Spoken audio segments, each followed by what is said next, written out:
mengadukan hal tersebut kepada pemimpinnya, di mana mereka sedang membagikan hasil rampasan. Pemimpin mereka bertanya tentang barang berharga milikku. Aku mengatakan kepadanya, bahwa aku memiliki 40 keping emas, yang dijahit di mantelku di bawah ketiak. Pemimpin perampok lalu mengambil mantelku dan merobek di bagian lengannya, dan menemukan emas tersebut. Kemudian dia menatap takjub kepadaku dan berkata, "Uangmu telah aman. Apa yang membuatmu untuk menceritakan kepada kami bahwa engkau memilikinya, dan memberitahukan tempat di mana engkau menyembunyikannya?" Aku menjawab, "Aku harus mengatakan yang benar dalam keadaan apapun juga, sebagaimana yang telah aku janjikan kepada ibuku." Ketika kepala perampok mendengar hal itu, ia menitiskan air mata dan berkata, "Aku telah mengingkari janjiku kepada siapa yang telah menciptakanku. Aku mencuri dan membunuh. Apa yang akan terjadi padaku?" Kemudian anak buahnya memandangnya sambil berkata, "Engkau telah menjadi pemimpin kami selama bertahun-tahun dalam perbuatan dosa ini. Sekarang juga engkau tetap menjadi pemimpin kami dalam penyesalan." Ke-60 orang itu memegang tanganku, dan menyatakan penyesalannya serta keinginannya untuk mengubah jalan mereka. Mereka merupakan orang pertama yang memegang tanganku, dan mendapatkan ampunan untuk dosa-dosa mereka. Ketika Syekh Abdul Qadir Al-Jailani tiba di Baghdad, beliau berusia 18 tahun.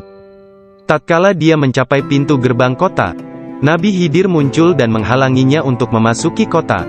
Nabi Khidir berkata kepadanya, bahwasanya hal itu ia lakukan atas perintah Allah, agar ia tidak memasuki kota Baghdad hingga 7 tahun ke depan. Nabi Khidir membawanya ke sebuah runtuhan di gurun pasir dan berkata, "Diamlah engkau di sini dan jangan meninggalkan tempat ini." Syekh Abdul Qadir Al-Jailani tetap tinggal di sana selama 3 tahun. Setiap tahunnya Khidir datang kepadanya, dan berkata kepadanya di mana dirinya harus tinggal. Syekh Abdul Qadir Al-Jailani bercerita tentang masa 3 tahun yang dilaluinya tersebut. Saat dalam proses mujahadah dan riyadah. "Selama aku tinggal di gurun, di luar kota Baghdad, semua keindahan dunia telah datang menggodaku. Allah telah memberikanku kemenangan atasnya. Nafsuku mengunjungiku setiap hari, dalam wujud dan bentukku sendiri dan meminta untuk menjadi temannya. Ketika aku akan menolaknya, ia hendak menyerangku. Allah memberiku kemenangan dalam perlawananku. Dan pada waktunya, aku dapat menjadikannya tawananku, dan menahannya bersamaku selama tahun-tahun itu, serta memaksanya untuk tinggal di runtuhan padang pasir. 1 tahun penuh, aku telah makan rerumputan dan akar-akarnya yang kutemukan.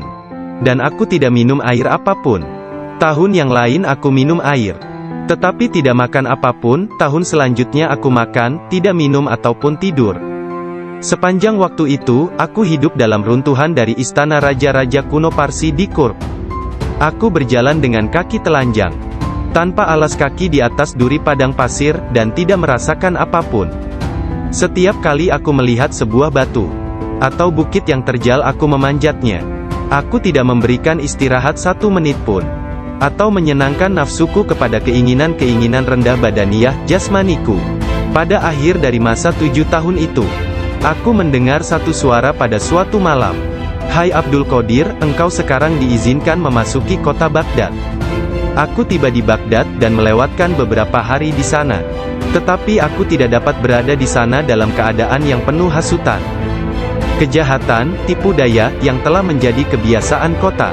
Lalu untuk menyelamatkan diriku sendiri dari kejahatan kota, yang telah mengalami kemerosotan akhlak, guna menyelamatkan keimananku, aku meninggalkannya. Hanya kitab suci Al-Quran yang kubawa bersamaku. Saat tiba di pintu gerbang, dalam perjalanan untuk berkholwat di padang pasir, aku mendengar satu suara, "Kemana engkau hendak pergi?" Kata suara itu, "Kembalilah, engkau harus melayani orang-orang." "Apa yang dapat kupedulikan tentang orang lain?" sanggahku. "Aku ingin menyelamatkan keimananku. Kembalilah dan jangan pernah merasa bimbang terhadap keimananmu." Suara itu melanjutkan, "Tidak ada sesuatu pun yang akan membahayakanmu." Aku sungguh tidak dapat melihat orang yang berkata tersebut. Kemudian sesuatu terjadi padaku. Aku terputus dari keadaan lahiriah, lalu tenggelam dalam keadaan tafakur. Sampai hari berikutnya, aku memusatkan pikiran pada sebuah harapan dan berdoa kepada Allah. agar dia membukakan selubung untukku, sehingga aku tahu apa yang harus aku lakukan. Hari berikutnya, ketika tengah berkeliling di sebuah permukiman bernama Muzafariyah, seorang lelaki yang sebelumnya tidak pernah kulihat, membuka pintu rumahnya dan mempersilakanku untuk masuk. "Mari Abdul Qadir." Ketika aku sampai di pintunya, dia berkata, "Katakan kepadaku, apa yang engkau harapkan dari Allah? Doa apa yang telah engkau panjatkan kemarin?" Saat itu aku ketakutan, namun diliputi penuh ketakjuban. Aku tidak dapat menemukan kata-kata untuk menjawabnya. Lelaki itu memandang ke wajahku, dan menghempaskan pintu dengan kasar, hingga membuat debu yang berkumpul di sekelilingku terbang menutupi seluruh tubuhku. Aku berjalan pergi sambil mempertanyakan apa yang telah kuminta dari Allah sehari sebelumnya. Kemudian ingatlah aku segera balik arah untuk kembali, dan mengatakan kepada lelaki tersebut. Tetapi aku tidak dapat menemukannya, baik rumah ataupun dirinya. Aku sangat bimbang, ketika menyadari bahwa dia adalah seorang yang dekat kepada Allah Ta'ala. Sungguh, akhirnya aku mengetahui, beliau adalah Syekh Hamad Ad-Dabas yang telah menjadi guruku. Pada suatu malam yang dingin dan hujan gerimis, satu tangan yang tidak terlihat jelas membawa Syekh Abdul Qadir Al-Jailani ke tempat bermalam para sufi atau zawiyah, milik Syekh Abdul Hamad bin Muslim Ad-Dabas. Syekh yang mengetahui berkat ilham ilahiyah tentang kedatangan Syekh Abdul Qadir Al-Jailani, menutup pintu-pintu tempat menginap sufiyah dan memadamkan lampu. Ketika beliau duduk di ambang pintu yang terkunci, beliau tertidur dan mimpi basah di malam hari. Lalu dia mandi di sungai dan mengambil wudhu. Dia tertidur lagi. Kejadian tersebut berulang sampai 7 kali pada malam itu. Maka beliau kembali mandi dan berwudhu menggunakan air yang sedingin es. Pada esok harinya, pintu gerbang telah terbuka, dan Abdul Qadir memasuki tempat penginapan sufi. Syekh Hamad Ad-Dabas berdiri menyambutnya sambil meneteskan air mata gembira. Dia memeluknya dan berkata, "Wahai putraku Abdul Qadir, keberuntungan adalah milik kami hari ini, tetapi esok, hal itu akan menjadi milikmu. Jangan pernah meninggalkan tarekat ini." Syekh Hamad Ad-Dabas menjadi guru pertama Syekh Abdul Qadir Al-Jailani dalam ilmu pengetahuan tentang kesufian. Dengan memegang tangannya dia mengucapkan sumpah atau berbaiat dan mengikuti jalan kaum sufi. Syekh Abdul Qadir Al-Jailani menceritakan, "Aku banyak belajar dengan guru di Baghdad.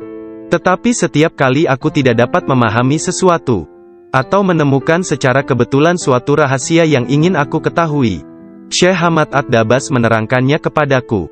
Kadang-kadang aku meninggalkannya, untuk mencari pengetahuan dari syekh yang lain tentang tauhid, hadis, fikih dan ilmu-ilmu lainnya.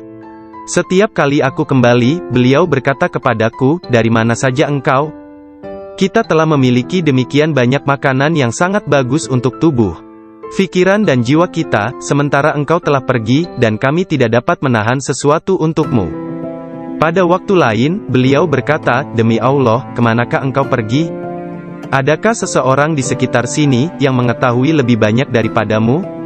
Para darwis atau para sufi akan mengusikku secara terus-menerus dan berkata, "Engkau adalah seorang ahli hukum atau ahli fikih, ahli sastra, ahli pengetahuan dan seorang ulama atau alim syariat.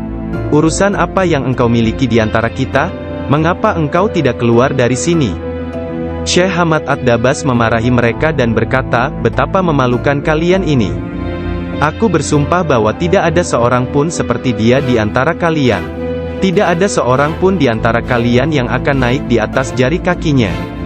Jika kalian berpikir aku kasar terhadapnya dan engkau meniruku, aku melakukannya untuk membawanya kepada kesempurnaan dan mengujinya.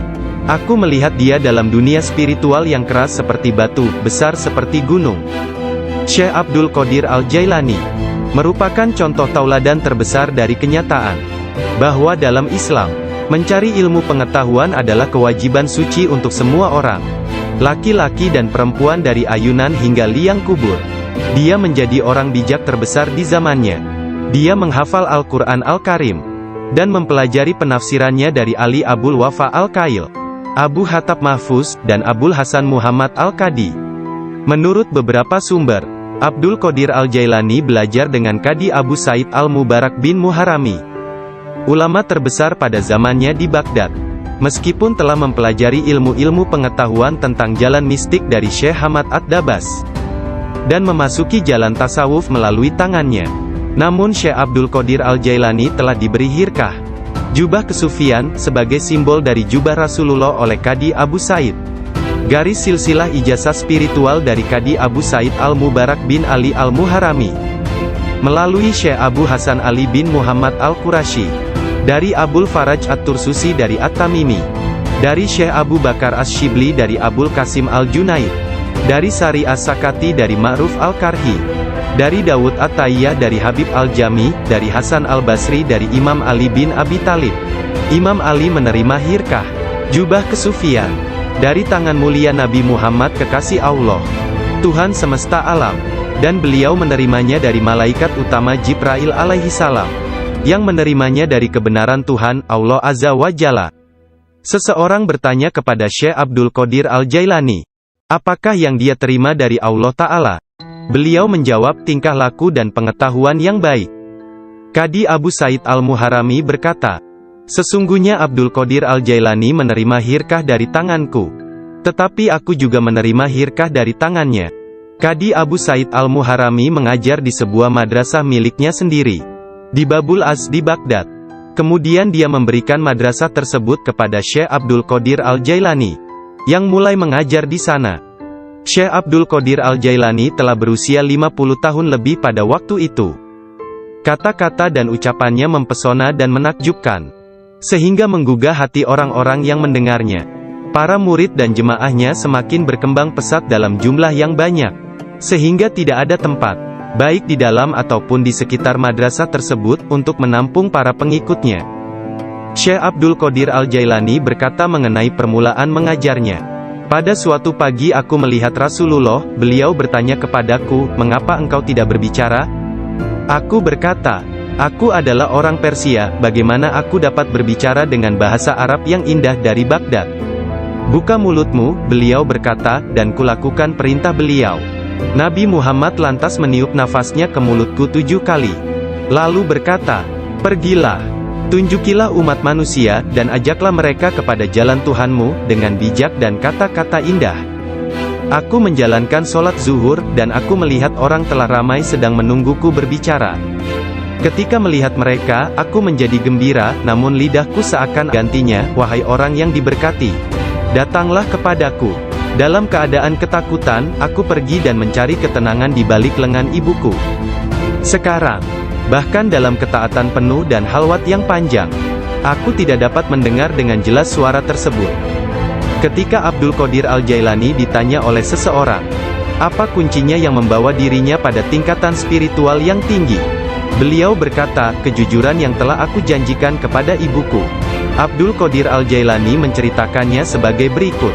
Suatu hari, malam Aidul Adha, aku pergi ke ladang kami untuk membantu menggarap tanah. Semasa aku berjalan di belakang lembu jantan, dia memalingkan kepalanya dan memandangku seraya berkata, engkau tidak diciptakan untuk pekerjaan ini. Sungguh, aku sangat ketakutan dan berlari ke rumah dan memanjat ke atap rumah petak bertingkat. Ketika melihat keluar, tiba-tiba aku melihat para jemaah haji sedang berkumpul wukuf di Padang Arafah, di Arabia, tepat di depanku. Lalu aku segera pergi menemui ibuku, yang waktu itu sudah menjadi janda, dan meminta kepadanya, kirimlah aku ke jalan kebenaran, dan berilah aku izin untuk pergi ke Baghdad, untuk mendapatkan ilmu pengetahuan bersama-sama orang bijak, dan orang-orang yang dekat kepada Allah Azza wa Jalla. Ibu bertanya kepadaku, apa alasan permintaanmu yang tiba-tiba tersebut? Aku mengatakan kepadanya, apa yang telah terjadi pada diriku. Beliau menangis mendengar ceritaku, lalu mengeluarkan 80 keping emas. Semuanya adalah warisan ayahku. Dia menyisihkan 40 untuk saudaraku yang laki-laki. 40 keping lainnya dijahit di bagian ketiak mantelku. Kemudian dia mengizinkan untuk meninggalkan dirinya.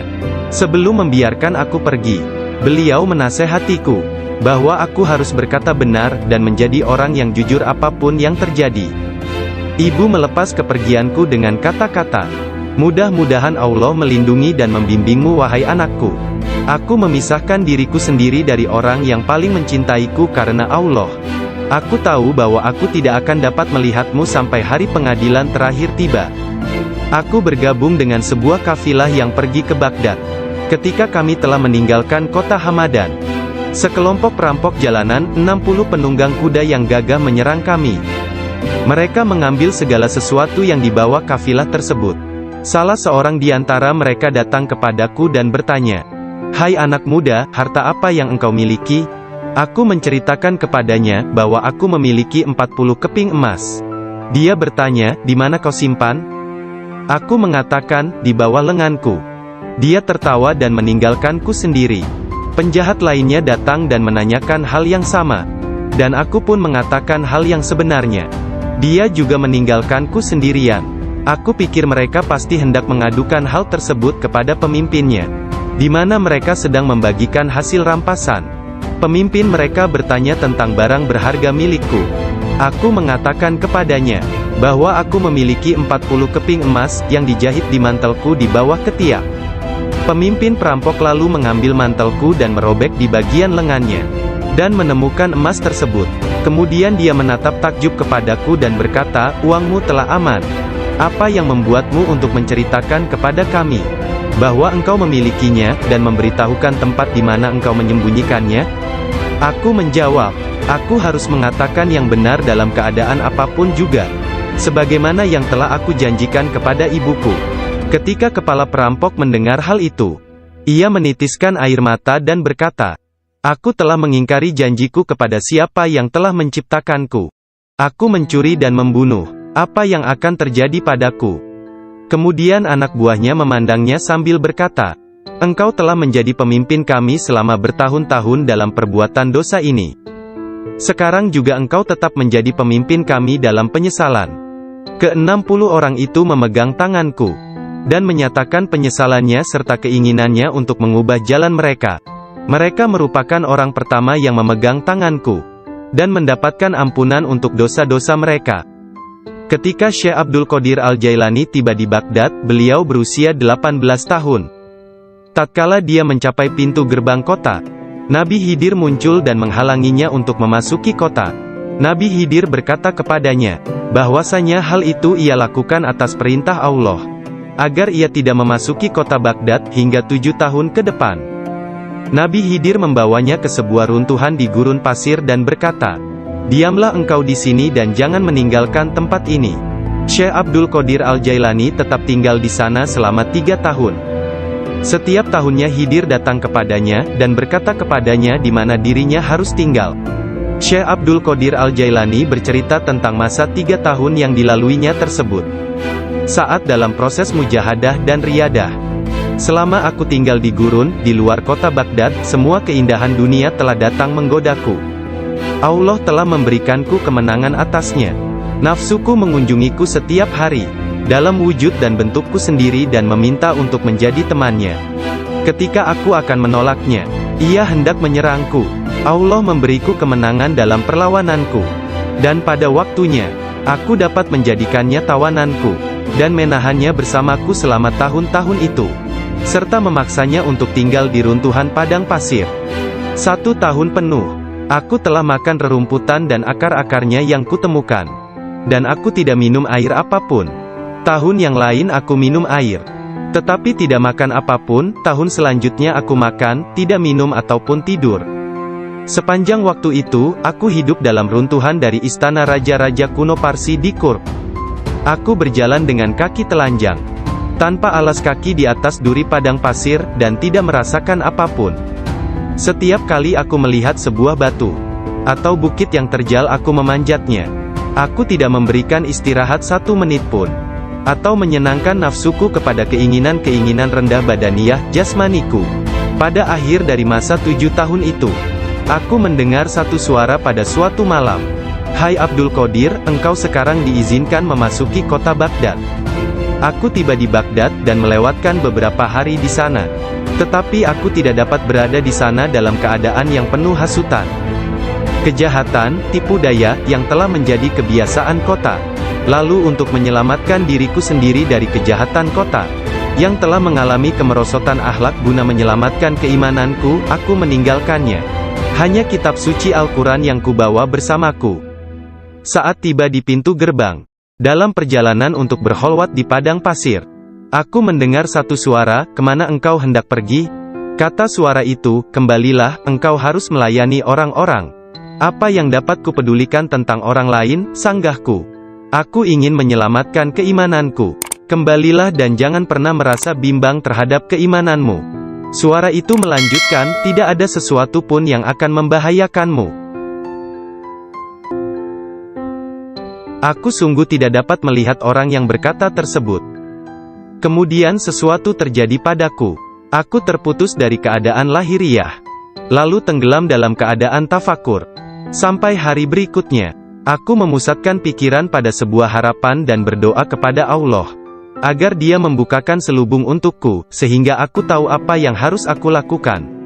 Hari berikutnya, ketika tengah berkeliling di sebuah permukiman bernama Muzafariyah, seorang lelaki yang sebelumnya tidak pernah kulihat, membuka pintu rumahnya dan mempersilakanku untuk masuk. "Mari Abdul Qadir." Ketika aku sampai di pintunya, dia berkata, "Katakan kepadaku, apa yang engkau harapkan dari Allah? Doa apa yang telah engkau panjatkan kemarin?" Saat itu aku ketakutan, namun diliputi penuh ketakjuban. Aku tidak dapat menemukan kata-kata untuk menjawabnya. Lelaki itu memandang ke wajahku, dan menghempaskan pintu dengan kasar, hingga membuat debu yang berkumpul di sekelilingku terbang menutupi seluruh tubuhku.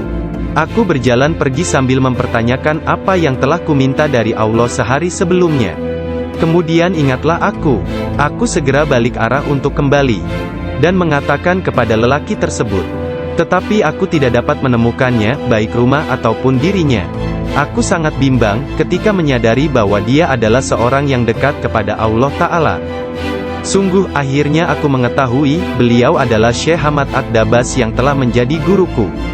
Pada suatu malam yang dingin dan hujan gerimis, satu tangan yang tidak terlihat jelas membawa Syekh Abdul Qadir Al-Jailani ke tempat bermalam para sufi atau zawiyah milik Syekh Abdul Hamad bin Muslim Ad-Dabas. Syekh yang mengetahui berkat ilham ilahiyah tentang kedatangan Syekh Abdul Qadir Al-Jailani menutup pintu-pintu tempat menginap sufiyah dan memadamkan lampu.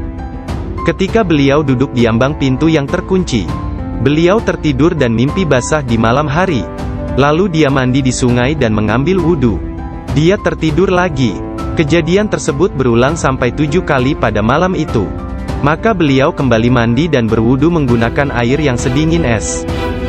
Pada esok harinya, pintu gerbang telah terbuka, dan Abdul Qadir memasuki tempat penginapan sufi. Syekh Hamad Ad-Dabas berdiri menyambutnya sambil meneteskan air mata gembira. Dia memeluknya dan berkata, "Wahai putraku Abdul Qadir, keberuntungan adalah milik kami hari ini, tetapi esok, hal itu akan menjadi milikmu. Jangan pernah meninggalkan tarekat ini."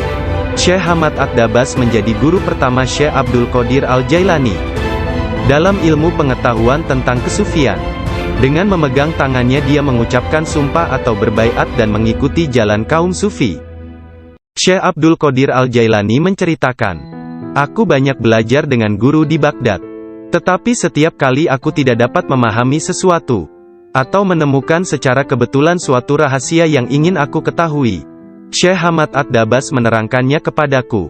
Kadang-kadang aku meninggalkannya, untuk mencari pengetahuan dari syekh yang lain tentang tauhid, hadis, fikih dan ilmu-ilmu lainnya. Setiap kali aku kembali, beliau berkata kepadaku, 'Dari mana saja engkau?' Kita telah memiliki demikian banyak makanan yang sangat bagus untuk tubuh, pikiran dan jiwa kita, sementara engkau telah pergi, dan kami tidak dapat menahan sesuatu untukmu." Pada waktu lain, beliau berkata, "Demi Allah, kemanakah engkau pergi? Adakah seseorang di sekitar sini, yang mengetahui lebih banyak daripadamu?" Para darwis atau para sufi akan mengusikku secara terus-menerus dan berkata, "Engkau adalah seorang ahli hukum atau ahli fikih, ahli sastra, ahli pengetahuan dan seorang ulama atau alim syariat. Urusan apa yang engkau miliki di antara kita? Mengapa engkau tidak keluar dari sini?" Syekh Hamad Ad-Dabas memarahi mereka dan berkata, "Betapa memalukan kalian ini. Aku bersumpah bahwa tidak ada seorang pun seperti dia di antara kalian. Tidak ada seorang pun di antara kalian yang akan naik di atas jari kakinya. Jika kalian berpikir aku kasar terhadapnya dan engkau meniruku, Aku melakukannya untuk membawanya kepada kesempurnaan dan mengujinya.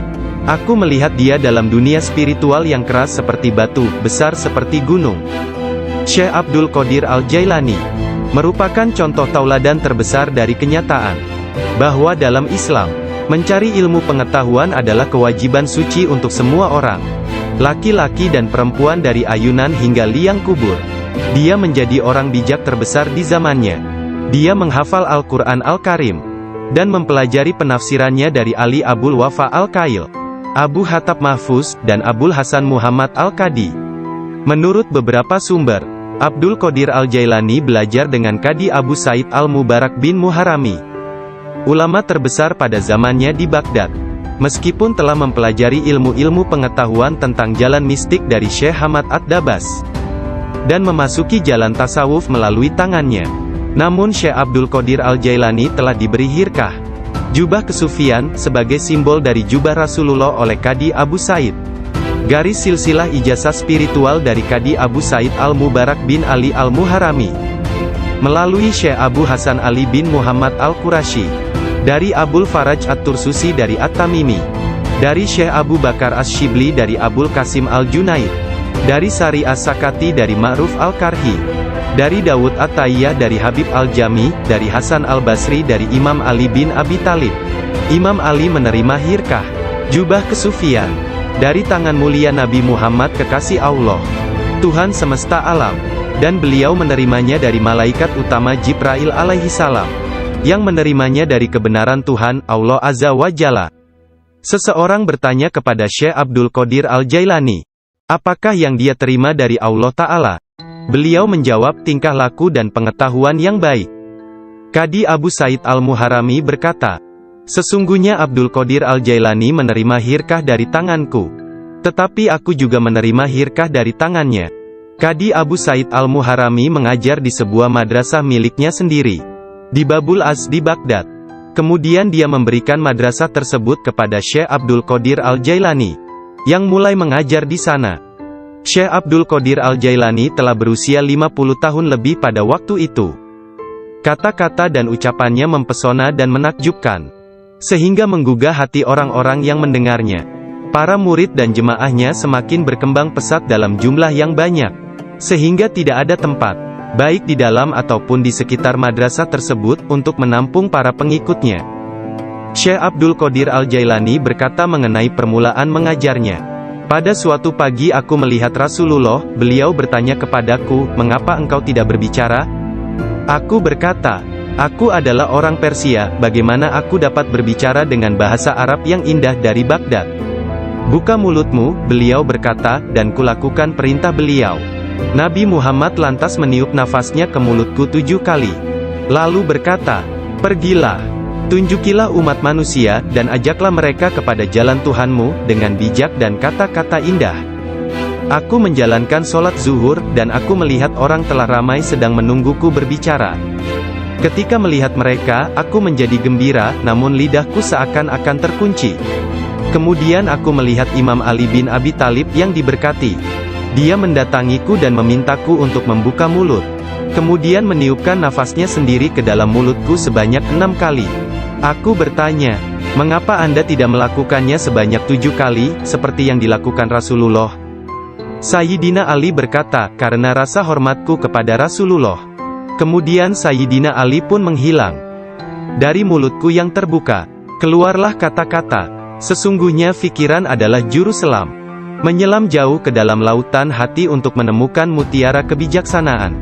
Ketika dia membawanya ke pantai kemakhlukannya, dia tumpah dalam bentuk kata-kata dari bibirnya. Dan dengan itu, dia membeli ketaatan tak ternilai di pasar-pasar ibadah Allah.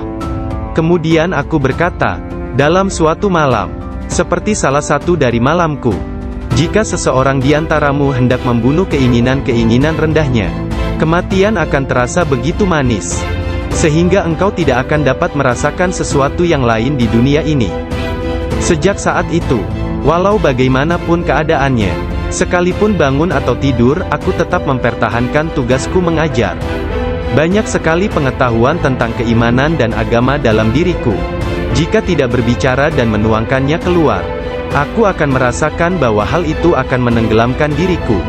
Ketika pertama kali mengajar, aku hanya mempunyai 2 atau 3 orang murid saja. Ketika mereka mendengarku, jumlah mereka bertambah menjadi 70.000 orang. Madrasahnya maupun lingkungan di sekitarnya tidak dapat menampung para pengikutnya. Oleh sebab itu, dicarilah tempat yang lebih luas. Orang kaya dan orang miskin di Baghdad turut membantu dalam penambahan bangunan-bangunan yang baru. Mereka yang kaya membantu dengan dana, sedangkan yang miskin membantu dengan tenaga mereka, termasuklah kaum perempuan yang turut membantu bekerja. Kelak Syekh Abdul Qadir Al-Jailani merupakan seorang imam, ahli dalam masalah-masalah keagamaan, tauhid dan fikih, dan pemimpin dari mazhab Syafi'i dan Hambali dalam Islam. Beliau adalah seorang yang sangat bijaksana dan berpengetahuan luas. Doanya segera dikabulkan, baik ketika berdoa untuk kebaikan dan berdoa untuk hukuman. Dia adalah seorang yang banyak melakukan karomah. Manusia sempurna, yang selalu sadar serta ingat kepada Allah Azza wa Jalla. Muraqabah, berfikir, menerima dan memberi pelajaran. Dia mempunyai hati yang lembut, sifat yang mulia dan wajah yang selalu tersenyum. Dia orang yang peka dan memiliki sikap yang sangat baik. Berakhlak dalam tabiat serta dermawan dalam memberi materi dan nasihat serta pengetahuan. Dia mencintai orang-orang, tetapi secara khususnya terhadap orang-orang yang beriman dan mengabdikan diri, serta beribadah kepada Zat yang Maha Esa, menolong kepada siapa yang beriman. Dia tampan, selalu berpakaian rapi, pembicaraannya tidak berlebihan dan sia-sia. Apabila berbicara, meskipun dia berbicara dengan cepat, tetapi setiap kata dan suku katanya yang keluar, terdengar jelas. Beliau berbicara dengan penuh keindahan, dan dia berbicara kebenaran. Berbicara tentang kebenaran tanpa ragu-ragu. Karena dia tidak peduli, apakah dia akan dipuji, dikritik atau dicaci. Ketika Khalifah Al-Muqtafi mengangkat Yahya bin Said sebagai kadi, ketua hakim, Syekh Abdul Qadir Al-Jailani memberitahukannya di hadapan orang ramai.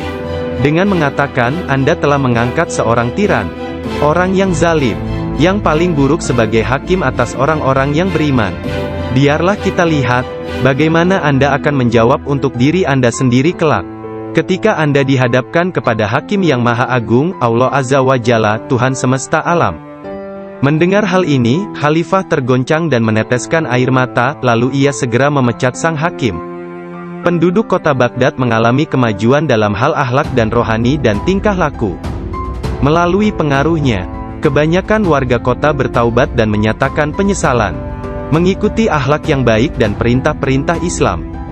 Syekh Abdul Qadir Al-Jailani dicintai dan dihormati oleh setiap orang, dan pengaruhnya tersebar kemana-mana.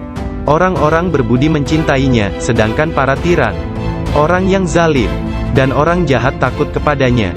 Banyak orang termasuk para raja, menteri dan orang-orang bijak datang kepadanya untuk menanyakan persoalan-persoalan dan mencari penyelesaiannya. Bahkan banyak orang Yahudi dari anak lelaki pembantunya menceritakan bahwa ayahnya, Muhammad bin Al-Haidir, melayani Syekh Abdul Qadir Al-Jailani selama 13 tahun.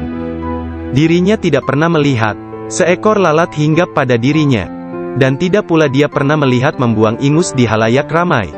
Meskipun Tuan Syekh memperlakukan kaum lemah dan miskin dengan rasa hormat yang besar, pembantunya tidak pernah melihatnya berdiri ketika para sultan datang mengunjunginya, dan tidak pula dia mengunjungi mereka, atau dia tidak memakan makanan mereka kecuali sekali.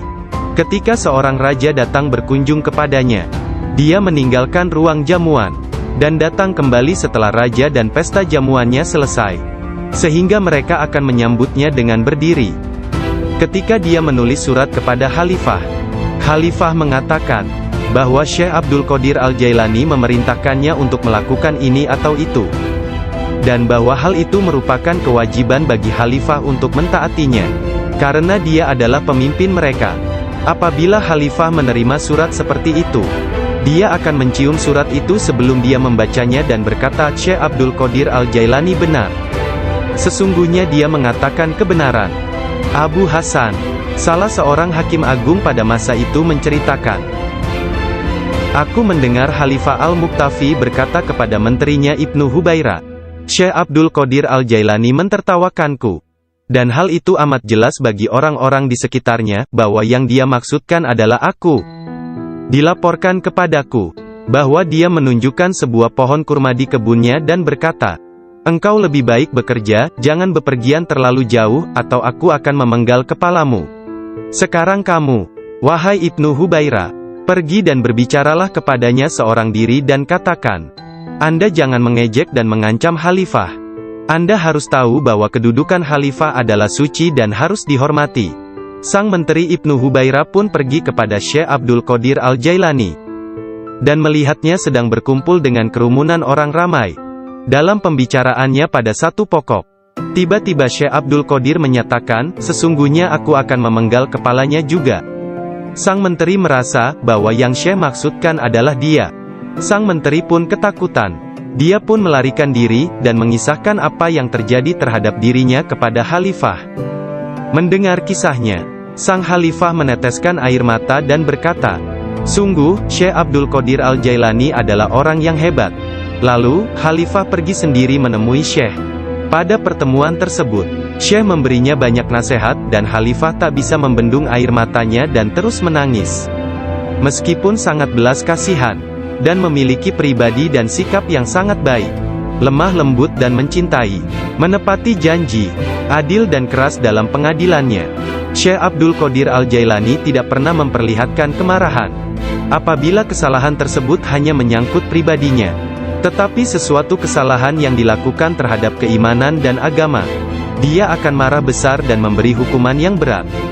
Syekh Abu Najib As-Surawardi menceritakan, pada tahun 523 Hijriah, aku bersama Syekh Hamad, guru Syekh Abdul Qadir Al-Jailani yang juga hadir. Ketika itu Syekh Abdul Qadir Al-Jailani membuat pernyataan keras. Mendengar itu, Syekh Hamad berkata kepadanya, "Wahai Abdul Qadir, engkau berbicara terlalu angkuh. Aku khawatir Allah tidak ridha kepadamu." Syekh Abdul Qadir Al-Jailani meletakkan tangannya di atas dada Syekh Hamad lalu berkata, "Lihat telapak tanganku dengan mata hati, dan berkata lagi, dan katakan kepadaku, apa yang tertulis di atasnya." Ketika Syekh Hamad tidak dapat mengatakannya, Syekh Abdul Qadir Al-Jailani mengangkat tangan dari dada Syekh Hamad, dan memperlihatkan tangan tersebut kepadanya. Di atasnya tertulis tulisan bercahaya, yakni, dia menerima 70 janji dari Allah, bahwa dia tidak akan pernah dikecewakan. Syekh Hamad melihatnya. Dia berkata, "Tidak akan pernah ada yang mampu keberatan pada orang yang diberkati dengan janji ilahiyah seperti itu. Tidak ada seorang pun dapat berkeberatan kepadanya. Allah Ta'ala memberkati siapa saja yang Dia kehendaki di antara hamba-hambanya." Syekh Abdul Qadir Al-Jailani sering berkata, "Tidak ada seorang pun di antara muridku akan mati sebelum mereka taubat penuh penyesalan. Mereka semua akan mati sebagai hamba-hamba Allah yang beriman. Masing-masing di antara pengikutku akan menyelamatkan 7 orang saudaranya yang berdosa dari api neraka. Seandainya jauh di barat sana, kemaluan salah seorang dari pengikutku tersingkap secara tiba-tiba karena kecerobohannya, kami, meskipun berada jauh di timur, akan menutupinya sebelum seseorang dapat melihatnya. Aku telah diberi sebuah kitab, yaitu sebuah kitab yang panjangnya sejauh mata memandang, berisi semua nama orang yang akan mengikutiku hingga akhir zaman. Dengan berkat Allah Ta'ala, kami akan menyelamatkan mereka semua. Semua orang yang mengikatkan diri mereka kepada Syekh Abdul Qadir Al-Jailani senantiasa damai dan bergembira." Seseorang bertanya kepada Syekh Abdul Qadir Al-Jailani, "Anda tahu kedudukan para pengikut Anda yang soleh, dan apa yang menanti mereka di akhirat? Akan tetapi, bagaimana tentang mereka yang buruk?" Beliau menjawab, "Orang-orang yang soleh sayang kepadaku dan aku menyayanginya, demi menyelamatkan mereka yang buruk." Seorang wanita muda menjadi pengikut Syekh Abdul Qadir Al-Jailani yang tinggal di Sri Lanka. Pada suatu hari, dia diserang di sebuah tempat yang sepi oleh seorang lelaki yang hendak memperkosanya. Dalam keadaan tidak berdaya, dia berteriak, "Selamatkan aku, wahai Syekhku Abdul Qadir Al-Jailani." Saat itu, Syekh Abdul Qadir Al-Jailani sedang mengambil wudhu di Baghdad. Orang-orang melihat Syekh tiba-tiba berhenti, kemudian dengan marah, dia mengambil terompahnya, sandal, dan melemparkannya ke atas. Mereka tidak melihat terompah tersebut jatuh. Ternyata, Terompah tersebut jatuh di atas kepala orang yang sedang menyerang gadis muda itu di Sri Lanka. Dan pria tersebut pun meninggal dunia. Disebutkan bahwa terompah tersebut tetap berada di sana, disimpan sebagai barang peninggalan. Syekh At-Tustari menceritakan bahwa suatu hari para pengikut Syekh Abdul Qadir Al-Jailani di Baghdad mencari Syekh Abdul Qadir Al-Jailani kemana-mana. Tiba-tiba seseorang berkata kepada mereka bahwa dirinya telah melihat Syekh Abdul Qadir Al-Jailani sedang berjalan menuju ke Sungai Tigris. Lalu para muridnya berlarian menuju ke sana hendak menyusulnya. Ketika sampai di sungai tersebut, mereka melihat syekhnya itu sedang berada di tengah sungai, berjalan di atas air menuju ke arah mereka. Semua ikan pada waktu itu menjulurkan kepalanya ke atas permukaan air dan memberi salam kepada Syekh Abdul Qadir Al-Jailani. Hal itu terjadi pada waktu sholat zuhur. Mereka melihat di atas mereka selembar sejadah yang luas membentang di atas kepala mereka, menutupi seluruh langit. Sajadah tersebut berwarna hijau dan di permukaannya bersulamkan ayat-ayat dari emas dan perak. Sejadah tersebut melayang seperti sejadah terbangnya Nabi Sulaiman dan turun ke bumi. Orang-orang merasa takjub, diam dan dengan tenang mereka berjalan menuju kepadanya. Syekh Abdul Qadir Al-Jailani berpakaian indah, melangkah di atas sejadah tersebut, dan memimpin mereka melakukan sholat di atasnya. Ketika dia mengangkat tangannya dan mengucapkan Allahu Akbar, seluruhnya seolah-olah menggemakan suara yang sama. Ketika dia berdoa, para malaikat dari 7 petala langit dalam paduan suara mengulang doanya. Ketika dia mengucapkan, segala puji syukur hanya bagi Allah semata, sebuah cahaya hijau keluar dari mulutnya, menyelimuti langit. Pada akhir sholat setelah salam, Syekh Abdul Qadir Al-Jailani membuka kedua tangannya dan berkata, Ya Allah ya Tuhanku, demi leluhurku Nabi Muhammad kekasihmu, dan demi orang-orang di antara ciptaanmu yang takut dan mencintaimu, jangan ambil sesuatu dari para pengikutku, sampai mereka dimaafkan dari dosa-dosanya, dan sampai keimanan mereka sempurna. Pada saat itu, setiap orang mendengar dengungan senandung dari para malaikat dan mengatakan, Amin. Mereka juga mengikuti para malaikat dengan mengucapkan Amin. Kemudian mereka mendengar satu suara hatif dari dalam diri mereka, kata-kata, bergembiralah, aku telah menerima doa kalian. Rasulullah bersabda, seorang guru yang sempurna adalah bagaikan seorang nabi bagi kaumnya. Sesungguhnya Hadrat Syekh Abdul Qadir Al-Jailani adalah salah seorang di antara para syekh yang sempurna tersebut, yang telah membukakan orang-orang kepada pintu gerbang kebahagiaan di dunia ini, dan pintu gerbang surga di akhirat. Setelah Syekh Abdul Qadir Al-Jailani menguasai nafsunya, dan menjadi seorang yang sempurna, serta hanya dengan diilhami perintah Rasulullah, dia menjadi seorang syekh dan menjalin hubungan dengan orang-orang. Dirinya senantiasa mengikuti teladan dari leluhurnya Nabi Muhammad, Rasulullah. Ketika pengaruh ajaran Syekh Abdul Qadir Al-Jailani tersebar ke seluruh pelosok dunia, banyak di antara murid-muridnya mendapat kedudukan penting dan banyak pejabat, pegawai pemerintah, yang menjadi muridnya sesuai kemampuan mereka, kualitas dunia dalam batin dan tingkatan spiritual. Dia memerintahkan banyak di antara murid-muridnya untuk bertindak sebagai wakil-wakilnya. Di antaranya ada yang menjadi guru spiritual dan yang lainnya sebagai hakim. Bahkan di antara muridnya ada yang menjabat sebagai gubernur dan para pemegang kekuasaan dunia. Syekh Abdul Qadir Al-Jailani telah menyerahkan diri secara mutlak kepada Allah Azza wa Jalla.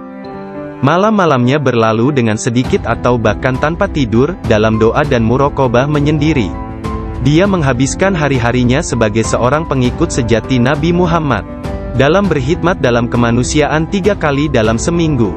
Dia selalu menyampaikan pengajian umum kepada puluhan ribu manusia, setiap hari di waktu pagi dan petang.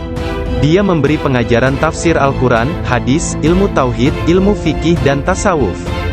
Setelah sholat zuhur, dia memberikan nasihat dan waktu konsultasi kepada orang-orang, tanpa pandang bulu, baik orang itu berprofesi sebagai pengemis atau raja. Semuanya akan dilayani. Sebelum sholat asar, baik cuaca hujan ataupun cerah, dia pergi ke jalanan untuk membagikan makanan kepada orang-orang miskin. Dalam seluruh hari-harinya di bulan Ramadan, Syekh Abdul Qadir Al-Jailani hanya makan sekali sehari. Setelah sholat maghrib, beliau tidak pernah makan sendirian. Pembantunya akan berdiri di pintu menanyakan orang-orang yang lewat. Jika mereka yang lewat ada yang belum makan, agar mereka ikut makan. Syekh Abdul Qadir Al-Jailani wafat pada hari Sabtu tanggal 8 Rabiul Tsani tahun 561 Hijriah. 1166 Masehi, pada usia 91 tahun. Makamnya yang berada di Madrasah Babut Darajah di kota Baghdad, Irak, menjadi tempat penting dari kunjungan para penziarah kaum sufi dan semua muslim. Ketika mengidap penyakit yang mengantarkannya pada kewafatannya itu, salah seorang anak lelakinya yaitu Abdul Aziz melihat bahwa dia menderita sakit yang luar biasa, meregang dan menggulingkan tubuh di tempat tidurnya. "Jangan mencemaskanku," Syekh berkata kepada putranya. "Aku berbalik dan berbalik lagi dalam pengetahuan Allah Azza wa Jalla." Ketika anak lelakinya yang lain, yakni Abdul Jabbar, bertanya kepadanya tentang rasa sakitnya, dia berkata, "Semua tubuhku terasa sakit kecuali hatiku. Tidak ada rasa sakit di sini karena hati ini bersama Allah." Anak lelakinya yang lain, yaitu Abdul Wahab, berkata kepadanya, "Berilah aku beberapa nasihat tentang apa yang harus dilakukan setelah engkau meninggalkan dunia ini." Dia berkata, "Takutlah kepada Allah dan tiada sesuatu pun yang lain. Berharaplah dari Allah dan percayakan seluruh kebutuhanmu kepadanya. Tidak mengharap dan menginginkan apapun kecuali Dia. Menyandarkan diri kepada Allah dan tidak kepada sesuatu yang lain. Bersatu dengannya, bersatu dengannya, bersatu dengannya." Sebelum meninggal dunia, Syekh Abdul Qadir Al-Jailani melihat sekeliling dan berkata kepada orang-orang yang hadir, "Telah datang di hadapanku selain kalian makhluk lain yang kalian tidak melihatnya telah datang kepadaku. Persiapkan ruangan dan berlaku sopan santunlah kepada mereka, yakni menghormati kehadiran para malaikat yang tidak dapat dilihat. Aku adalah biji tanpa kulit. Kalian melihatku bersama kalian. Sementara aku dengan seseorang yang lain, sebaiknya kalian meninggalkanku sekarang." Kemudian dia berkata, "Wahai malaikat pencabut nyawa, aku tidak takut kepadamu, tidak juga kepada sesuatu pun yang lain, kecuali hanya kepada Allah, yang telah menemaniku dan bermurah hati kepadaku." Pada saat terakhir, dia mengangkat tangan dan berkata, "Tiada Tuhan selain Allah dan Muhammad adalah Rasul-Nya. Kemuliaan hanya bagi Allah yang Maha Agung, yang hidup abadi. Kemuliaan hanya milik-Nya, yang Maha Kuasa, yang menguasai hamba-hambanya dengan kematian." Kemudian dia mengeluarkan seruan yang keras dan berkata, "Allah, Allah, Allah." Dan ruhnya yang mulia serta diberkati meninggalkan jasadnya. Maka wafatlah kekasih Allah menghadap keharibaan. Nama lengkap Syekh Abdul Qadir Al-Jailani berikut nasab dari pihak ayah adalah Abu Muhammad Abdul Qadir bin Abu Sahih Musa bin Janka Dausat Janki Doasti bin Abdullah bin Yahya Az-Zahid bin Muhammad bin Dawud bin Musa bin Abdullah bin Musa Al-Juni bin Abdullah bin Al-Mahdi bin Hasan Al-Musana bin Hasan bin Ali bin Abi Talib dan Fatimah Az-Zahra. Silsilah nasab Syekh Abdul Qadir Al-Jailani bersambung kepada Nabi Muhammad Rasulullah dari putri beliau yang bernama Sayyidah Fatimah Az-Zahra, istri Sayyidina Ali bin Abi Talib. Adapun silsilah dari ibunya adalah Abdul Qadir bin Fatimah binti Abdullah bin Abu Jamaluddin bin Tahir bin Abdullah bin Kamaluddin Isa bin Muhammad Al-Jawad bin Ali Ar-Rida bin Musa Al-Kazim bin Jafar As-Sadiq bin Muhammad Al-Bakir bin Ali Zainul Abidin bin Husain bin Ali bin Abi Talib. Sepanjang masa bayinya, Syekh Abdul Qadir Jailani tidak pernah makan selama bulan puasa. Suatu ketika pada awal Ramadan, cuaca mendung dan orang-orang tidak dapat melihat bulan baru. Tidak tahu apakah bulan Ramadan sesungguhnya telah masuk atau belum. Mereka datang kepada Ummul Khair Fatimah, ibunda Syekh Abdul Qadir, dan menanyakan apakah si anak sudah makan hari itu. Karena dia belum makan, mereka menetapkan bahwa puasa telah dimulai. Abdul Qadir Al-Jailani menceritakan, "Ketika kecil, setiap hari aku selalu didatangi seorang malaikat dalam bentuk pemuda tampan. Dia berjalan bersamaku dari rumah ke madrasah, dan membuat anak-anak lain di dalam kelas memberiku tempat di barisan pertama. Dia tinggal bersamaku sepanjang hari dan kemudian membawaku pulang ke rumah. Dalam sehari, aku belajar lebih banyak daripada murid lain yang belajar dalam 1 minggu. Awalnya aku tidak tahu siapa dia. Suatu hari, aku bertanya kepadanya, dan dia berkata, 'Aku salah satu malaikat Allah.' Dia mengirim dan memerintahku untuk bersamamu selama engkau belajar. Beliau kembali menceritakan mengenai masa kanak-kanaknya. Dia berkata, setiap kali ingin pergi bermain dengan anak-anak lain, aku mendengar satu suara berkata, datanglah kepadaku sebagai gantinya, wahai orang yang diberkati. Datanglah kepadaku. Dalam keadaan ketakutan, aku pergi dan mencari ketenangan di balik lengan ibuku. Sekarang, bahkan dalam ketaatan penuh dan halwat yang panjang, aku tidak dapat mendengar dengan jelas suara tersebut. Ketika Abdul Qadir Al-Jailani ditanya oleh seseorang, apa kuncinya yang membawa dirinya pada tingkatan spiritual yang tinggi? Beliau berkata, kejujuran yang telah aku janjikan kepada ibuku. Abdul Qadir Al-Jailani menceritakannya sebagai berikut. Suatu hari, malam Aidul Adha, aku pergi ke ladang kami untuk membantu menggarap tanah. Semasa aku berjalan di belakang lembu jantan, dia memalingkan kepalanya dan memandangku seraya berkata, engkau tidak diciptakan untuk pekerjaan ini. Sungguh, aku sangat ketakutan dan berlari ke rumah dan memanjat ke atap rumah petak bertingkat. Ketika melihat keluar, tiba-tiba aku melihat para jemaah haji sedang berkumpul wukuf di Padang Arafah. Di Arabia, tepat di depanku. Lalu aku segera pergi menemui ibuku, yang waktu itu sudah menjadi janda, dan meminta kepadanya, kirimlah aku ke jalan kebenaran, dan berilah aku izin untuk pergi ke Baghdad, untuk mendapatkan ilmu pengetahuan bersama-sama orang bijak, dan orang-orang yang dekat kepada Allah Azza wa Jalla. Ibu bertanya kepadaku, apa alasan permintaanmu yang tiba-tiba tersebut? Aku mengatakan kepadanya, apa yang telah terjadi pada diriku. Beliau menangis mendengar ceritaku, lalu mengeluarkan 80 keping emas. Semuanya adalah warisan ayahku. Dia menyisihkan 40 untuk saudaraku yang laki-laki. 40 keping lainnya dijahit di bagian ketiak mantelku. Kemudian dia mengizinkan untuk meninggalkan dirinya. Sebelum membiarkan aku pergi, beliau menasehatiku, bahwa aku harus berkata benar, dan menjadi orang yang jujur apapun yang terjadi. Ibu melepas kepergianku dengan kata-kata, mudah-mudahan Allah melindungi dan membimbingmu wahai anakku. Aku memisahkan diriku sendiri dari orang yang paling mencintaiku karena Allah. Aku tahu bahwa aku tidak akan dapat melihatmu sampai hari pengadilan terakhir tiba. Aku bergabung dengan sebuah kafilah yang pergi ke Baghdad. Ketika kami telah meninggalkan kota Hamadan, sekelompok perampok jalanan, 60 penunggang kuda yang gagah menyerang kami. Mereka mengambil segala sesuatu yang dibawa kafilah tersebut. Salah seorang di antara mereka datang kepadaku dan bertanya, hai anak muda, harta apa yang engkau miliki? Aku menceritakan kepadanya, bahwa aku memiliki 40 keping emas. Dia bertanya, di mana kau simpan? Aku mengatakan, di bawah lenganku. Dia tertawa dan meninggalkanku sendiri. Penjahat lainnya datang dan menanyakan hal yang sama. Dan aku pun mengatakan hal yang sebenarnya. Dia juga meninggalkanku sendirian. Aku pikir mereka pasti hendak mengadukan hal tersebut kepada pemimpinnya, di mana mereka sedang membagikan hasil rampasan. Pemimpin mereka bertanya tentang barang berharga milikku. Aku mengatakan kepadanya, bahwa aku memiliki 40 keping emas, yang dijahit di mantelku di bawah ketiak. Pemimpin perampok lalu mengambil mantelku dan merobek di bagian lengannya, dan menemukan emas tersebut. Kemudian dia menatap takjub kepadaku dan berkata, uangmu telah aman. Apa yang membuatmu untuk menceritakan kepada kami, bahwa engkau memilikinya, dan memberitahukan tempat di mana engkau menyembunyikannya? Aku menjawab, aku harus mengatakan yang benar dalam keadaan apapun juga, sebagaimana yang telah aku janjikan kepada ibuku.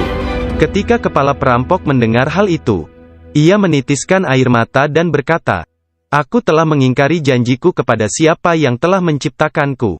Aku mencuri dan membunuh. Apa yang akan terjadi padaku?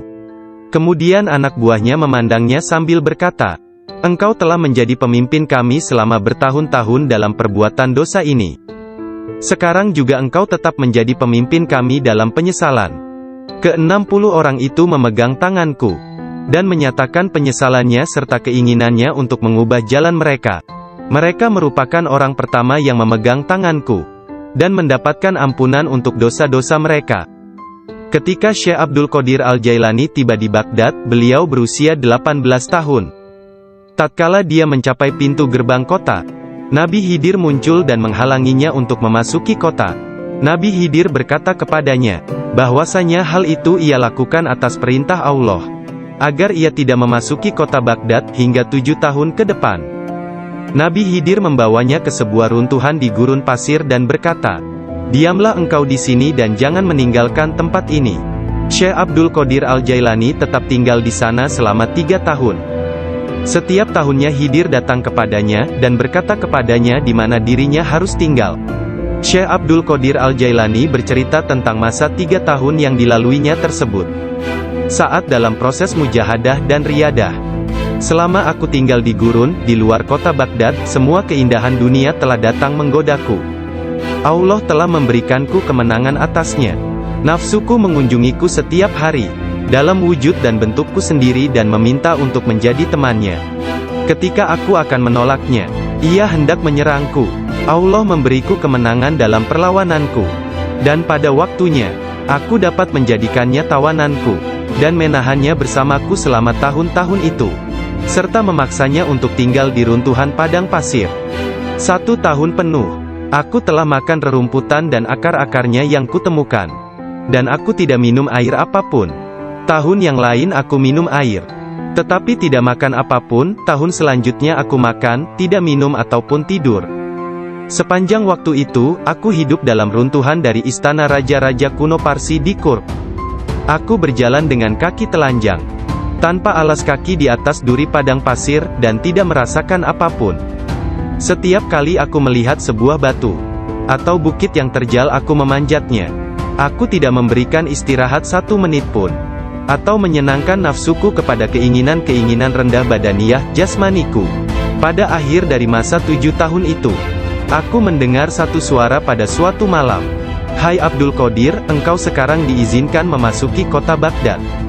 Aku tiba di Baghdad dan melewatkan beberapa hari di sana. Tetapi aku tidak dapat berada di sana dalam keadaan yang penuh hasutan, kejahatan, tipu daya, yang telah menjadi kebiasaan kota. Lalu untuk menyelamatkan diriku sendiri dari kejahatan kota, yang telah mengalami kemerosotan akhlak guna menyelamatkan keimananku, aku meninggalkannya. Hanya kitab suci Al-Quran yang kubawa bersamaku. Saat tiba di pintu gerbang, dalam perjalanan untuk berkholwat di padang pasir, aku mendengar satu suara, kemana engkau hendak pergi? Kata suara itu, kembalilah, engkau harus melayani orang-orang. Apa yang dapat kupedulikan tentang orang lain, sanggahku. Aku ingin menyelamatkan keimananku. Kembalilah dan jangan pernah merasa bimbang terhadap keimananmu. Suara itu melanjutkan, tidak ada sesuatu pun yang akan membahayakanmu. Aku sungguh tidak dapat melihat orang yang berkata tersebut. Kemudian sesuatu terjadi padaku. Aku terputus dari keadaan lahiriah, lalu tenggelam dalam keadaan tafakur. Sampai hari berikutnya, aku memusatkan pikiran pada sebuah harapan dan berdoa kepada Allah, agar Dia membukakan selubung untukku, sehingga aku tahu apa yang harus aku lakukan. Hari berikutnya, ketika tengah berkeliling di sebuah permukiman bernama Muzafariyah, seorang lelaki yang sebelumnya tidak pernah kulihat, membuka pintu rumahnya dan mempersilakanku untuk masuk. Mari Abdul Qadir. Ketika aku sampai di pintunya, dia berkata, katakan kepadaku, apa yang engkau harapkan dari Allah? Doa apa yang telah engkau panjatkan kemarin? Saat itu aku ketakutan, namun diliputi penuh ketakjuban. Aku tidak dapat menemukan kata-kata untuk menjawabnya. Lelaki itu memandang ke wajahku, dan menghempaskan pintu dengan kasar, hingga membuat debu yang berkumpul di sekelilingku terbang menutupi seluruh tubuhku. Aku berjalan pergi sambil mempertanyakan apa yang telah kuminta dari Allah sehari sebelumnya. Kemudian ingatlah aku segera balik arah untuk kembali, dan mengatakan kepada lelaki tersebut. Tetapi aku tidak dapat menemukannya, baik rumah ataupun dirinya. Aku sangat bimbang, ketika menyadari bahwa dia adalah seorang yang dekat kepada Allah Ta'ala. Sungguh, akhirnya aku mengetahui, beliau adalah Syekh Hamad Ad-Dabas yang telah menjadi guruku.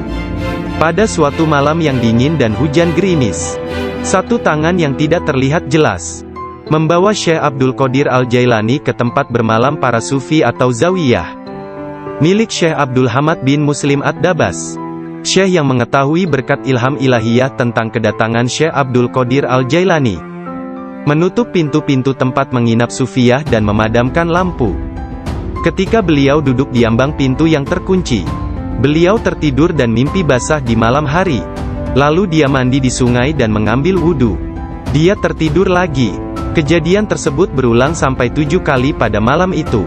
Maka beliau kembali mandi dan berwudu menggunakan air yang sedingin. Yang maksudkan adalah dia. Sang menteri pun ketakutan. Dia pun melarikan diri, dan mengisahkan apa yang terjadi terhadap dirinya kepada Khalifah. Mendengar kisahnya, sang Khalifah meneteskan air mata dan berkata, "Sungguh, Syekh Abdul Qadir Al-Jailani adalah orang yang hebat." Lalu, Khalifah pergi sendiri menemui Syekh. Pada pertemuan tersebut, Syekh memberinya banyak nasihat, dan Khalifah tak bisa membendung air matanya dan terus menangis. Meskipun sangat belas kasihan, dan memiliki pribadi dan sikap yang sangat baik, lemah lembut dan mencintai, menepati janji, adil dan keras dalam pengadilannya, Syekh Abdul Qadir Al-Jailani tidak pernah memperlihatkan kemarahan. Apabila kesalahan tersebut hanya menyangkut pribadinya, tetapi sesuatu kesalahan yang dilakukan terhadap keimanan dan agama, dia akan marah besar dan memberi hukuman yang berat. Syekh Abu Najib As-Surawardi menceritakan, pada tahun 523 Hijriyah, aku bersama Syekh Hamad, guru Syekh Abdul Qadir Al-Jailani yang juga hadir. Ketika itu Syekh Abdul Qadir Al-Jailani membuat pernyataan keras. Mendengar itu, Syekh Hamad berkata kepadanya, "Wahai Abdul Qadir, engkau berbicara terlalu angkuh. Aku khawatir Allah tidak ridha kepadamu."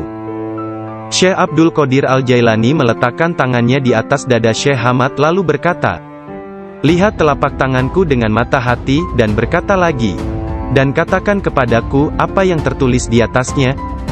Ketika Syekh Hamad tidak dapat mengatakannya, Syekh Abdul Qadir Al-Jailani mengangkat tangan dari dada Syekh Hamad, dan memperlihatkan tangan tersebut kepadanya. Di atasnya tertulis tulisan bercahaya, yakni, dia menerima 70 janji dari Allah, bahwa dia tidak akan pernah dikecewakan. Syekh Hamad melihatnya. Dia berkata, "Tidak akan pernah ada yang mampu keberatan pada orang yang diberkati dengan janji ilahiyah seperti itu. Tidak ada seorang pun dapat berkeberatan kepadanya. Allah Ta'ala memberkati siapa saja yang Dia kehendaki di antara hamba-hambanya." Syekh Abdul Qadir Al-Jailani sering berkata, "Tidak ada seorang pun di antara muridku akan mati sebelum mereka taubat penuh penyesalan. Mereka semua akan mati sebagai hamba-hamba Allah yang beriman. Masing-masing di antara pengikutku akan menyelamatkan 7 orang saudaranya yang berdosa dari api neraka. Seandainya jauh di barat sana, kemaluan salah seorang dari pengikutku tersingkap secara tiba-tiba karena kecerobohannya, kami, meskipun berada jauh di timur, akan menutupinya sebelum seseorang dapat melihatnya. Aku telah diberi sebuah kitab, yaitu sebuah kitab yang panjangnya sejauh mata memandang, berisi semua nama orang yang akan mengikutiku hingga akhir zaman. Dengan berkat Allah Ta'ala, kami akan menyelamatkan mereka semua. Semua orang yang mengikatkan diri mereka kepada Syekh Abdul Qadir Al-Jailani senantiasa damai dan bergembira." Seseorang bertanya kepada Syekh Abdul Qadir Al-Jailani, "Anda tahu kedudukan para pengikut Anda yang soleh, dan apa yang menanti mereka di akhirat? Akan tetapi, bagaimana tentang mereka yang buruk?" Beliau menjawab, "Orang-orang yang soleh sayang kepadaku dan aku menyayanginya, demi menyelamatkan mereka yang buruk." Seorang wanita muda menjadi pengikut Syekh Abdul Qadir Al-Jailani yang tinggal di Sri Lanka. Pada suatu hari, dia diserang di sebuah tempat yang sepi oleh seorang lelaki yang hendak memperkosanya. Dalam keadaan tidak berdaya, dia berteriak, "Selamatkan aku, wahai Syekhku Abdul Qadir Al-Jailani." Saat itu, Syekh Abdul Qadir Al-Jailani sedang mengambil wudhu di Baghdad. Orang-orang melihat Syekh tiba-tiba berhenti, kemudian dengan marah, dia mengambil terompahnya, sandal, dan melemparkannya ke atas. Mereka tidak melihat terompah tersebut jatuh. Ternyata, terompah tersebut jatuh di atas kepala orang yang sedang menyerang gadis muda itu di Sri Lanka. Dan pria tersebut pun meninggal dunia. Disebutkan bahwa terompah tersebut tetap berada di sana, disimpan sebagai barang peninggalan. Syekh At-Tustari menceritakan bahwa suatu hari para pengikut Syekh Abdul Qadir Al-Jailani di Baghdad mencari Syekh Abdul Qadir Al-Jailani kemana-mana. Tiba-tiba seseorang berkata kepada mereka, bahwa dirinya telah melihat Syekh Abdul Qadir Al-Jailani sedang berjalan menuju ke Sungai Tigris. Lalu para muridnya berlarian menuju ke sana hendak menyusulnya. Ketika sampai di sungai tersebut, mereka melihat syekhnya itu sedang berada di tengah sungai, berjalan di atas air menuju ke arah mereka. Semua ikan pada waktu itu menjulurkan kepalanya ke atas permukaan air, dan memberi salam kepada Syekh Abdul Qadir Al-Jailani. Hal itu terjadi pada waktu sholat zuhur. Mereka melihat di atas mereka selembar sejadah yang luas membentang di atas kepala mereka, menutupi seluruh langit. Sajadah tersebut berwarna hijau dan di permukaannya bersulamkan ayat-ayat dari emas dan perak. Sejadah tersebut melayang seperti sejadah terbangnya Nabi Sulaiman, dan turun ke bumi. Orang-orang merasa takjub, diam dan dengan tenang mereka berjalan menuju kepadanya. Syekh Abdul Qadir Al-Jailani berpakaian indah, melangkah di atas sejadah tersebut, dan memimpin mereka melakukan sholat di atasnya. Ketika dia mengangkat tangannya dan mengucapkan Allahu Akbar, seluruhnya seolah-olah menggemakan suara yang sama. Ketika dia berdoa, para malaikat dari 7 petala langit dalam paduan suara mengulang doanya. Ketika dia mengucapkan, segala puji syukur hanya bagi Allah semata, sebuah cahaya hijau keluar dari mulutnya, menyelimuti langit. Pada akhir sholat setelah salam, Syekh Abdul Qadir Al-Jailani membuka kedua tangannya dan berkata, Ya Allah ya Tuhanku, demi leluhurku Nabi Muhammad kekasihmu, dan demi orang-orang di antara ciptaanmu yang takut dan mencintaimu, jangan ambil sesuatu dari para pengikutku, sampai mereka dimaafkan dari dosa-dosanya, dan sampai keimanan mereka sempurna. Pada saat itu, setiap orang mendengar dengungan senandung dari para malaikat dan mengatakan, Amin. Mereka juga mengikuti para malaikat dengan mengucapkan Amin. Kemudian mereka mendengar satu suara hatif dari dalam diri mereka, kata-kata, bergembiralah, aku telah menerima doa kalian. Rasulullah bersabda, seorang guru yang sempurna adalah bagaikan seorang nabi bagi kaumnya. Sesungguhnya Hadrat Syekh Abdul Qadir Al-Jailani adalah salah seorang di antara para syekh yang sempurna tersebut, yang telah membukakan orang-orang kepada pintu gerbang kebahagiaan di dunia ini, dan pintu gerbang surga di akhirat. Setelah Syekh Abdul Qadir Al-Jailani menguasai nafsunya, dan menjadi seorang yang sempurna, serta hanya dengan diilhami perintah Rasulullah, dia menjadi seorang syekh dan menjalin hubungan dengan orang-orang. Dirinya senantiasa mengikuti teladan dari leluhurnya Nabi Muhammad, Rasulullah. Ketika pengaruh ajaran Syekh Abdul Qadir Al-Jailani tersebar ke seluruh pelosok dunia, banyak di antara murid-muridnya mendapat kedudukan penting dan banyak pejabat, pegawai pemerintah, yang menjadi muridnya sesuai kemampuan mereka, kualitas dunia dalam batin dan tingkatan spiritual. Dia memerintahkan banyak di antara murid-muridnya untuk bertindak sebagai wakil-wakilnya. Di antaranya ada yang menjadi guru spiritual dan yang lainnya sebagai hakim. Bahkan di antara muridnya ada yang menjabat sebagai gubernur dan para pemegang kekuasaan dunia. Syekh Abdul Qadir Al-Jailani telah menyerahkan diri secara mutlak kepada Allah Azza wa Jalla. Malam-malamnya berlalu dengan sedikit atau bahkan tanpa tidur, dalam doa dan muraqabah menyendiri. Dia menghabiskan hari-harinya sebagai seorang pengikut sejati Nabi Muhammad, dalam berkhidmat dalam kemanusiaan 3 kali dalam seminggu. Dia selalu menyampaikan pengajian umum kepada puluhan ribu manusia, setiap hari di waktu pagi dan petang. Dia memberi pengajaran tafsir Al-Quran, hadis, ilmu tauhid, ilmu fikih dan tasawuf. Setelah sholat zuhur, dia memberikan nasihat dan waktu konsultasi kepada orang-orang, tanpa pandang bulu, baik orang itu berprofesi sebagai pengemis atau raja. Semuanya akan dilayani. Sebelum sholat asar, baik cuaca hujan ataupun cerah, dia pergi ke jalanan untuk membagikan makanan kepada orang-orang miskin. Dalam seluruh hari-harinya di bulan Ramadan, Syekh Abdul Qadir Al-Jailani hanya makan sekali sehari. Setelah sholat maghrib, beliau tidak pernah makan sendirian. Pembantunya akan berdiri di pintu menanyakan orang-orang yang lewat. Jika mereka yang lewat ada yang belum makan, agar mereka ikut makan. Syekh Abdul Qadir Al-Jailani wafat pada hari Sabtu tanggal 8 Rabiul Tsani tahun 561 Hijriah. 1166 Masehi, pada usia 91 tahun. Makamnya yang berada di Madrasah Babut Darajah di kota Baghdad, Irak. menjadi tempat penting dari kunjungan para penziarah kaum sufi dan semua muslim. Ketika mengidap penyakit yang mengantarkannya pada kewafatannya itu, salah seorang anak lelakinya yaitu Abdul Aziz melihat bahwa dia menderita sakit yang luar biasa, meregang dan menggulingkan tubuh di tempat tidurnya. "Jangan mencemaskanku," Syekh berkata kepada putranya. "Aku berbalik dan berbalik lagi dalam pengetahuan Allah Azza wa Jalla." Ketika anak lelakinya yang lain, yakni Abdul Jabbar bertanya kepadanya tentang rasa sakitnya, dia berkata, "Semua tubuhku terasa sakit kecuali hatiku. Tidak ada rasa sakit di sini karena hati ini bersama Allah." Anak lelakinya yang lain, yaitu Abdul Wahab berkata kepadanya, "Berilah aku beberapa nasihat tentang apa yang harus dilakukan setelah engkau meninggalkan dunia ini." Dia berkata, "Takutlah kepada Allah dan tiada sesuatu pun yang lain. Berharaplah dari Allah dan percayakan seluruh kebutuhanmu kepadanya. Tidak mengharap dan menginginkan apapun kecuali Dia. Menyandarkan diri kepada Allah dan tidak kepada sesuatu yang lain. Bersatu dengannya, bersatu dengannya, bersatu dengannya." Sebelum meninggal dunia, Syekh Abdul Qadir Al-Jailani melihat sekeliling dan berkata kepada orang-orang yang hadir, "Telah datang di hadapanku selain kalian makhluk lain yang kalian tidak melihatnya telah datang kepadaku. Persiapkan ruangan dan berlaku sopan santunlah kepada mereka, yakni menghormati kehadiran para malaikat yang tidak dapat dilihat. Aku adalah biji tanpa kulit. Kalian melihatku bersama kalian. Sementara aku dengan seseorang yang lain, sebaiknya kalian meninggalkanku sekarang." Kemudian dia berkata, "Wahai malaikat pencabut nyawa, aku tidak takut kepadamu, tidak juga kepada sesuatu pun yang lain.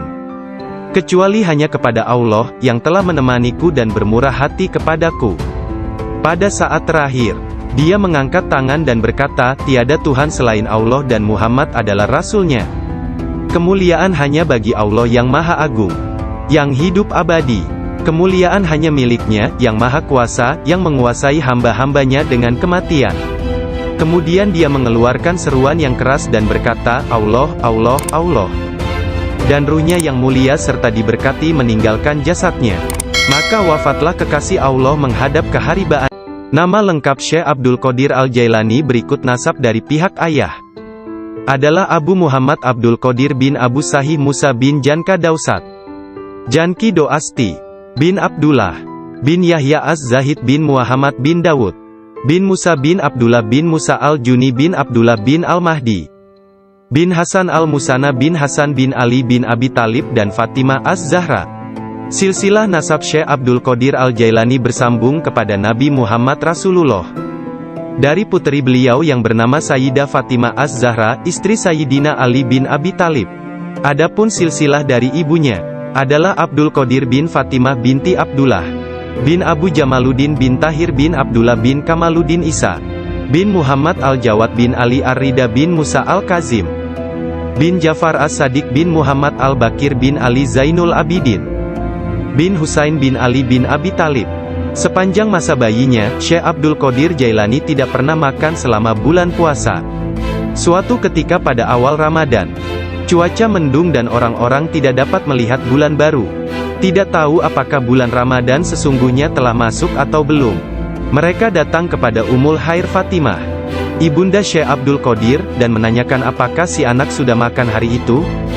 Karena dia belum makan, mereka menetapkan bahwa puasa telah dimulai.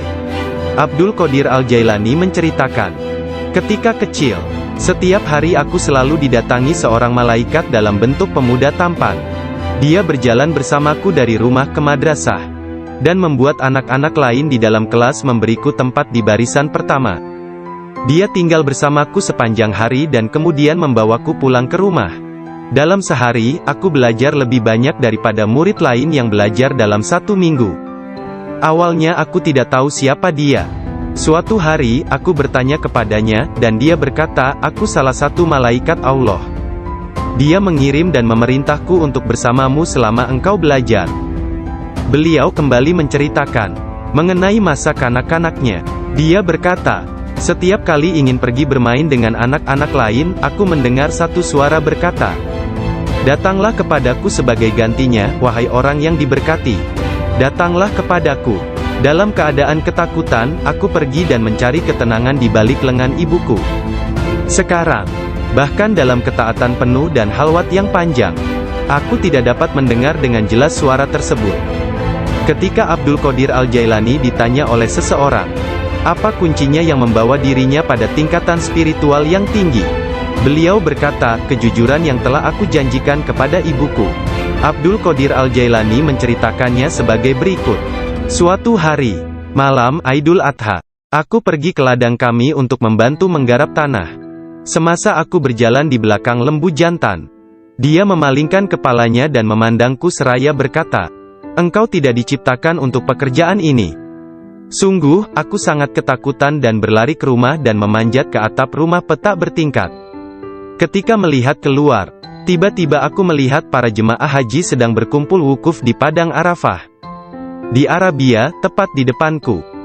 Lalu aku segera pergi menemui ibuku, yang waktu itu sudah menjadi janda, dan meminta kepadanya, kirimlah aku ke jalan kebenaran, dan berilah aku izin untuk pergi ke Baghdad, untuk mendapatkan ilmu pengetahuan bersama-sama orang bijak, dan orang-orang yang dekat kepada Allah Azza wa Jalla. Ibu bertanya kepadaku, apa alasan permintaanmu yang tiba-tiba tersebut?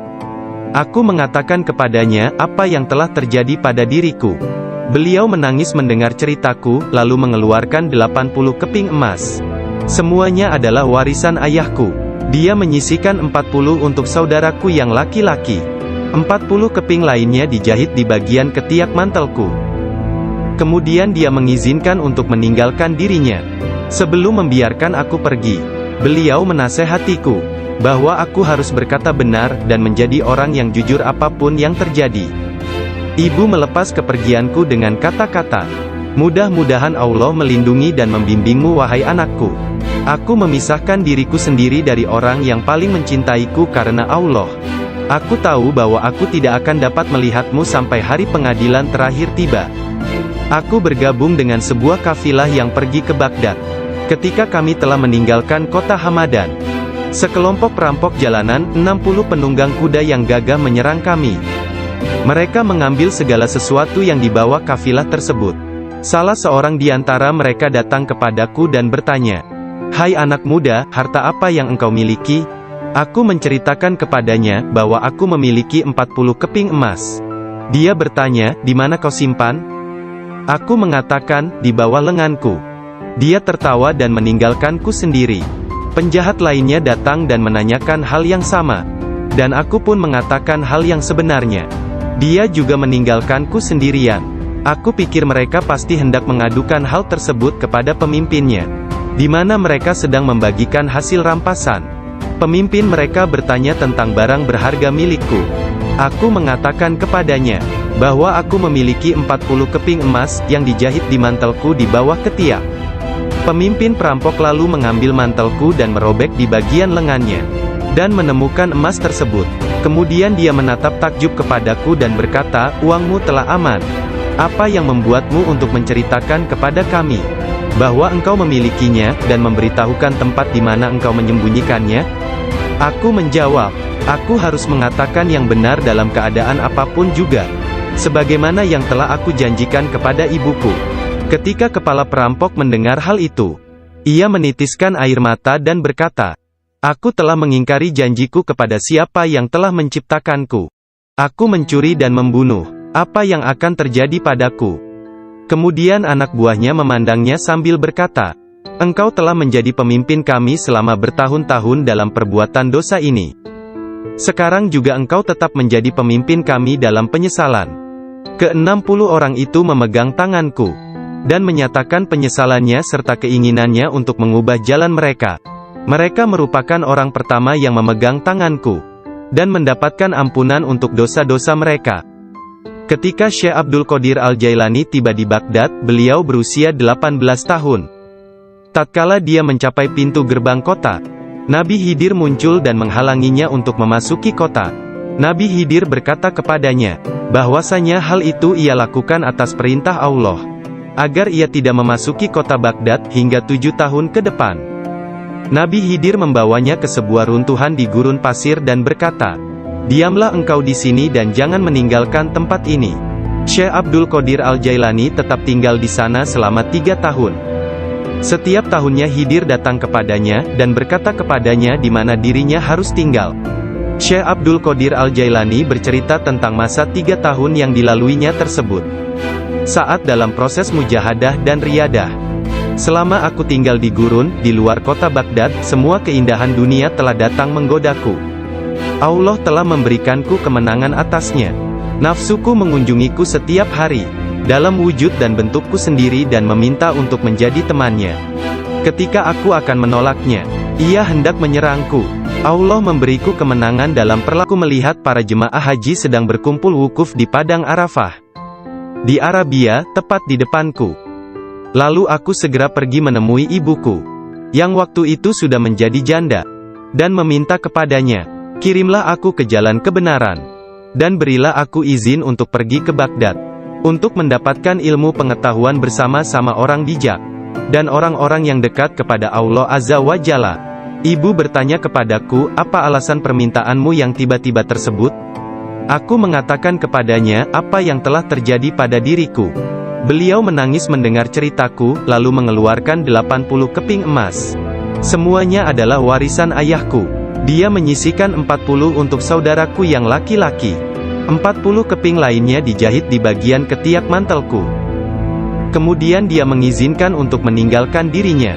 Sebelum membiarkan aku pergi, beliau menasehatiku, bahwa aku harus berkata benar, dan menjadi orang yang jujur apapun yang terjadi.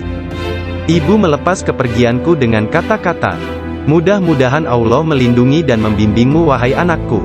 Aku memisahkan diriku sendiri dari orang yang paling mencintaiku karena Allah. Aku tahu bahwa aku tidak akan dapat melihatmu sampai hari pengadilan terakhir tiba.